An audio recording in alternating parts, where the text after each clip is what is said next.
Hi guys, අපි අද බලමු කොහොමද references දාන්නේ කියලා.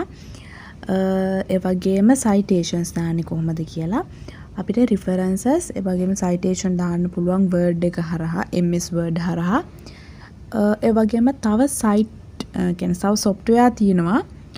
තව software තියෙනවා අපිට මේ references දාන්න. ඒ වුණාට අපිට ලේසියෙන්ම references, citations දාන්න පුළුවන් MS Word එක හරහා. ඉතින් අපි අද බලමු කොහොමද මේ references එහෙම නැත්නම් citations දාන්නේ කියලා. මම ඉස්සලාම ඔයාලට දැන් පෙන්නන්නම් මම කරපු assignment එකක්. හරි. මේ දැන් ඔයාලට පේන්නේ මම කරපු assignment එකක්. මේ assignment එකේ මම මෙන්න මෙතන දැන් ඔයාලට පේනවා this furthermore මෙන්න මේ ඡේදය යටින් තියෙනවා the Sunday morning 2020 කියලා. ඉතින් මේක ඇවිල්ලා citation. මේක තමයි citations දාන්නේ. ඒ කියන්නේ අපි මොනවාම හරි Google එකෙන් එහෙම නැත්නම් මොකක් හරි පොතකින් අපි copy කරගත්තු ඡේදයක් අපේ assignment එකකට අපේ research එකකට අපි දානවා නම් අපි ඒ copy කරගත්තු ඒ ඡේදය හරි trace එක යටින් අපි mention කරනවා අපි මේක ගත්තේ කොහෙන්ද සහ මේක මොන year එකේ publish කරපු එකක්ද ඒ වගේ අපි මෙහෙම යටින් දානවා. ඒකට තමයි අපි කියන්නේ citations දානවා කියලා. අපිට ඒක නිකන් මෙහෙම type කරලා දාන්න බෑ. ඒකට references කියන tool එක හරහා අපි කරන්න ඕනි. ඉතින් මේක මෙහෙම තමයි තියෙන්නේ. දැන් ඔයාලට මේ පේන්නේ මම දාපු citation එකක්. ඒ වගේම තමයි මේ citations ඒ වගේම references අපේ assignment වලට research වලට දාන්න වෙනවා අවශ්‍ය වෙනවා. ඉතින් අපි බලමු references එන්නේ කොහොමද කියලා. දැන් මෙතන පල්ලෙහෙන් ඔයාලට පේනවා මම assignment එකට අදාළව දාපු references. ඒ කියන්නේ අපි උඩ කියන්නේ අපේ assignment එකේ ඉහත අපි සඳහන් කරලා තියෙන කරුණු වලට අදාළව අපි බාහිර මොනියම් හෝ source එකකින් අපි ගත්තු තොරතුරු mention කරගන්නේ තොරතුරු වලට අදාළ මූලාශ්‍රයන් අපි මෙතන mention කරනවා references යටතේ. අපි මෙහෙම කරන එක කරන්නේ ඇත්තටම අපි අපේ assignment එකට එහෙම නැත්නම් අපේ research එකට අපි යොදාගන්නේ වෙනම කවුරුන් හරි හොයාගත්තු විස්තරයක්නේ. ඉතින් අපි Google එකෙන් හරි පොතකින් හරි අපි ඒ ගත්තු විස්තර අපි අපේ assignment එකට දාද්දී අපිට ethic එකක් තියෙන්න ඕනි. ඒ අපි තොරතුරු ගත්තු මූලාශ්‍රය හරි ඒ මූලාශ්‍රයට අදාළව ඒ තොරතුරු ඉදිරිපත් කරපු පුද්ගලයාව අපි මෙහි සඳහන් කරන එක. ඒක තමයි references වල සහ citations වල කාර්යභාරය. ඒ වගේම දැන් අපි බලමු මම ඔයාලට දැන් මෙතනට අපි දැන් බලමු එහෙනම් references දාන්නේ කොහොමද කියලා. හරි එහෙනම් මම දැන් Google එකෙන් search කරනවා යම් දෙයක් කියන්නේ අපේ assignment එකට අදාළව. හරි. What is financial management? Finance management. What is finance management කියන එකට අපිට දැන් definition එකක් ඕනේ අපේ අදාළ assignment එකට. හරි අපි ඔන්න දැන් search කරනවා Google එකෙන්. මම උඩම එන එක ගන්නවා financial management meaning. හරි ඔන්න අපි දැන් site එකට ඇවිත් ඉන්නේ. මෙතන තියෙනවා meaning of financial management කියලා. හරි දැන් ඔයාලට පේනවා financial management වලට අදාළ meaning එකක් මෙතන definition එකක් තියෙනවා. අපි දැන් ඒ definition එක copy කරගමු. copy කරගෙන අපි අපේ අදාළ assignment එකට අපි paste කරගමු. හරි අපි දැන් මෙතනින් paste කරගන්නවා. දැන් මේ තියෙන්නේ මම මගේ assignment එකට අදාළව මම ගත්ත definition එක website එකකින්. හරි අපි දැන් බලමු මේකට කොහොමද citations දාන්නේ කියලා. financial management meaning මේ තමයි අපේ definition එක මේකට දාලා දැන් අපි බලමු කොහොමද කරන්නේ කියලා. දැන් මෙතන උඩ ඔයාලට පේනවා home insert design page layout references. හරි. මෙන්න මේ references කියන තැනට ගියාපම මෙතන ඔයාලට පේනවා පොඩි එතනම පල්ලෙහින් පොඩි box එක dialog box එක insert citation manage source style එක තියෙනවා bibliography කියලා තියෙනවා. අපි first අපේ පළවෙනිම දේ තමයි අපි ඉස්සලාම style එක අපි choose කරන්න ඕනේ. මෙතන අපේ style එකට APA Harvard ඒ වගේ තියෙනවා.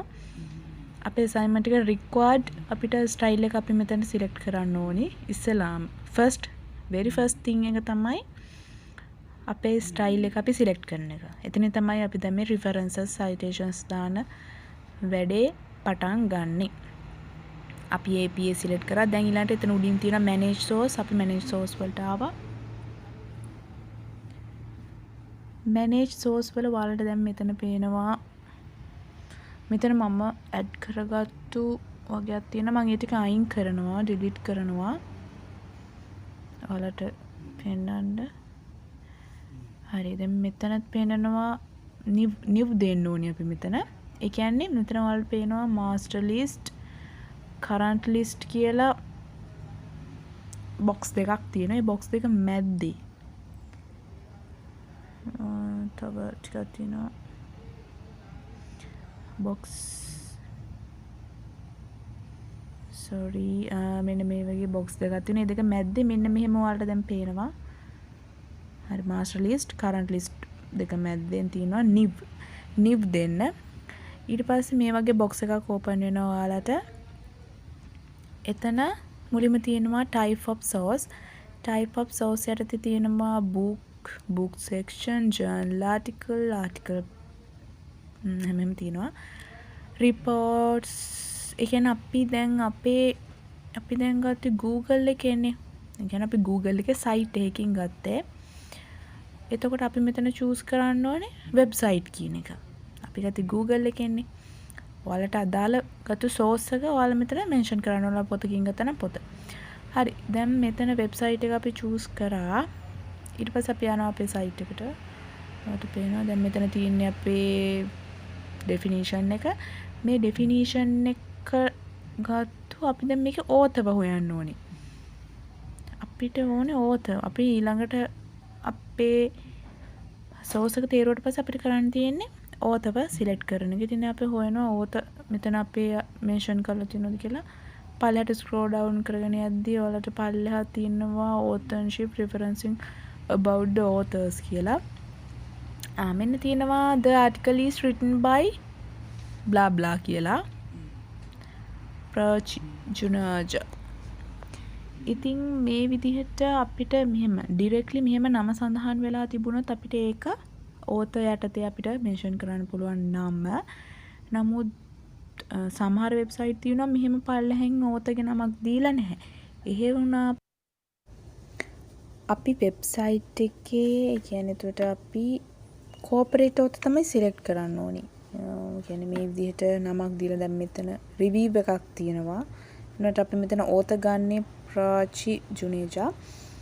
එහෙම නම තිබුණ නැත්නම් author වෙනුවට අපි දැන් අතන අර නම මෙතන දාගත්තා. ඒ නම එහෙම පුද්ගලයෙකුගේ නමක් සඳහන් නොවුනහම අපිට සිලෙක්ට් කරන්න වෙනවා corporate author. කියන්නේ පුද්ගලයෙකුගේ නමක් සඳහන් නොවූ විට corporate author ගිහින් අපි corporate author ගේ නම දෙන්න ඕනි.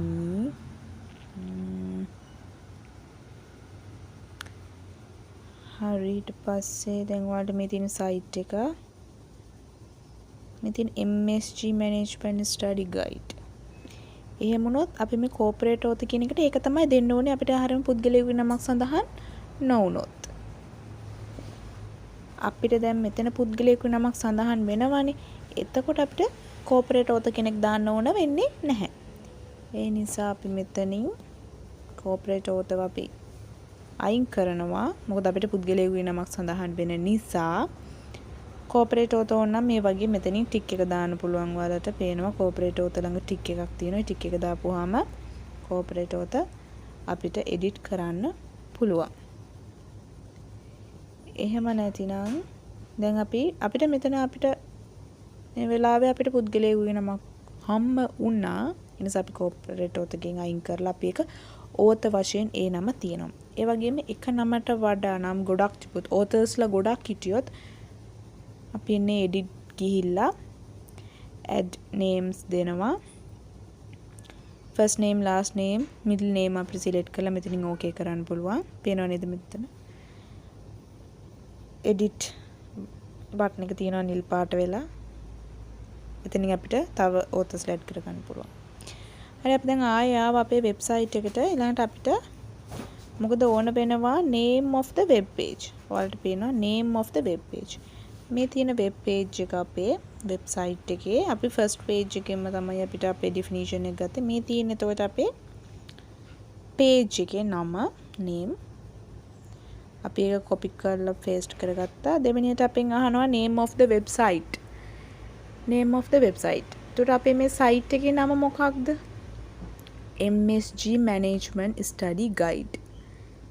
හරි අපි ඒකත් දැන් ගත්තා. අපි ඒක දාමු website එකට.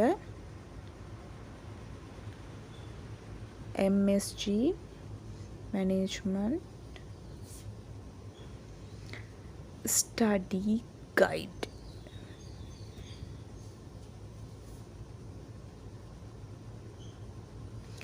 හරි ඊළඟට අපෙන් අහනවා year එක මොකක්ද කියලා. ඒ කියන්නේ මේක publish කරපු year එක මේ article එක publish කරපු year එක අපි හොයාගන්න ඕනි. අපි ආව site එකට පළහැර scroll down කරලා අපි බලමු year එකක් අපිට සඳහන් වෙනවද කියලා.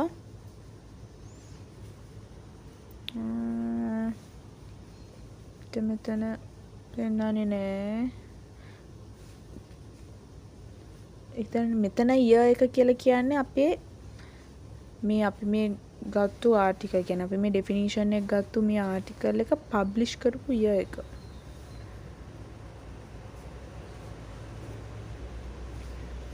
year එකක් අපිට මේ සයිට් එකේ සඳහන් වෙන්නේ නැහැ. නමුත් එහෙම ගොඩාක් වෙලාවට ආටිකල් එක පල්ලෙහෙන් සඳහන් වෙනවා. එහෙම වුණොත් අපි මෙතන දානවා year එක month එක date එක.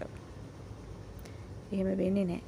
දැන් ආපහු අපි යනවා අපේ සයිට් එකට URL එක copy කරගන්න. අපේ link එක URL එක අපි දැන් මෙතනින් ඔයාලට පේනවා උඩින් ඒක copy කරගත්තා.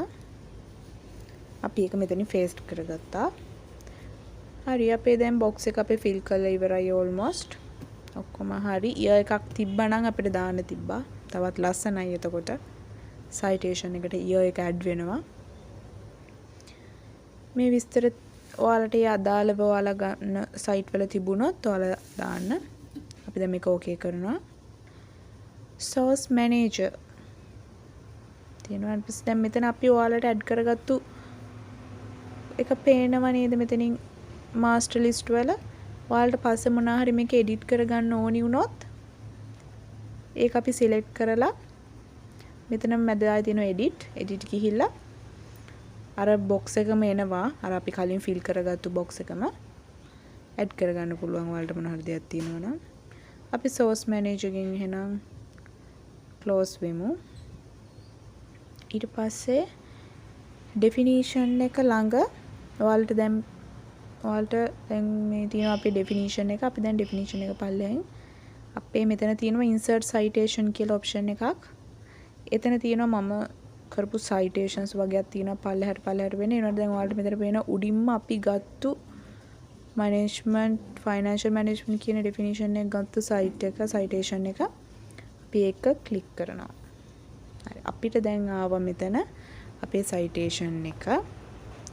මේ විදිහට තමයි අපි citations දාන්නේ. මෙතන year එක තිබ්බනම් තවත් හොඳයි. අපේ site එකේ year එක mention උනේ නැහැ. හරි අපි එහෙනම් බලමු කොහොමද දැන් references ගන්න කියලා. ආයේ අපි දැන් references tool එක open කරගෙන ඉන්නේ. එතනම තියෙනවා manage source bibliography. එතන හරි අපි bibliography වලට ආවා. ඒකේ දෙවෙනියට තියෙනවා references bibliography. දෙවෙනියට references තියෙනවා. ඔයාලට පේනවා දැන් අපි ඒ ගත්තු ඔක්කොම ටික තියෙනවා. අර insert citations වල තිබ්බ ටිකත් මෙතනම ඇඩ් වෙලා තියෙනවා. ඒ කියන්නේ අපි සයිට් කරපු ඔක්කොම මේ page එකට ඇඩ් වෙලා තියෙනවා. මේ තියෙන අපි දැන් ගත්ත එකක් තියෙනවා. ඔයාලට පේන උඩින්ම තියෙනවා. bibliography වල දෙවෙනි එක references ඒක ක්ලික් කරපුවාම මෙන්න මේ references box එක ඇඩ් වෙනවා. APA style එකට අදාළව create වෙච්ච references list එක අපිට ලැබෙනවා. අපිට දැන් අර ඉහත edit කරපු information සමග. ඉතින් මේක තමයි මෙහෙම තමයි මම references add. so දැන් මම හිතනවා ඔයාලා මේකෙන් මොනවාම හරි දෙයක් ගන්න ඇති කියලා. thank you very much.